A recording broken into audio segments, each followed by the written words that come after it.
L'histoire est déjà belle pour le petit poussé de cette Coupe d'Afrique des Nations qui vit un rêve éveillé. La Gambie de Moussa Barrow, quart de finaliste pour sa première participation, est toujours invaincue dans le tournoi.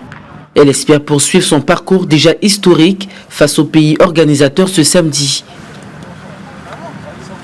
On va jouer le quart final. Pas beaucoup de personnes ont pensé ça avant le tournoi. Et nous sommes très contents de jouer le quart final contre Cameroun. C'est un match unique contre une grande équipe de football avec grande histoire et un magnifique futur. Cameroun a une très bonne équipe.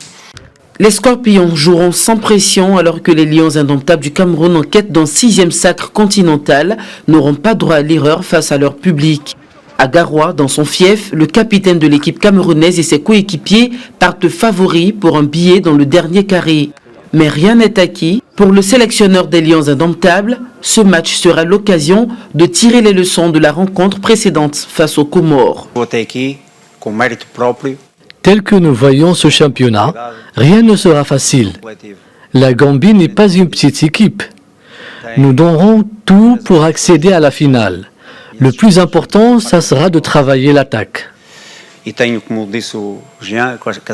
Dans l'autre affiche de ce samedi, la Tunisie affronte le Burkina Faso. Malgré une équipe décimée par la Covid-19, les Aigles de Carthage sont regaillardis par leur victoire de prestige au tour précédent sur le Nigeria, la meilleure équipe de la phase de poule.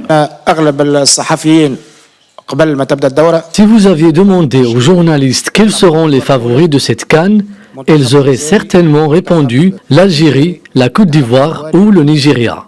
Mais très peu le Burkina.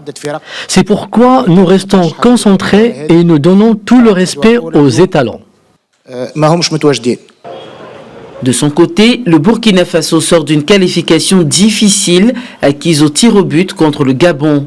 Mais ce qui est en jeu pour les étalons, c'est surtout de redonner le sourire au peuple burkinabé, alors que le pays vit un contexte politique délicat après un coup d'État en début de semaine. Mais pour les responsables de la sélection burkinabé, l'enjeu ne doit pas occulter le jeu. Un match qu'il faut absolument gagner pour continuer, en tout cas la compétition. Donc un match a priori difficile et qui sera très très disputé.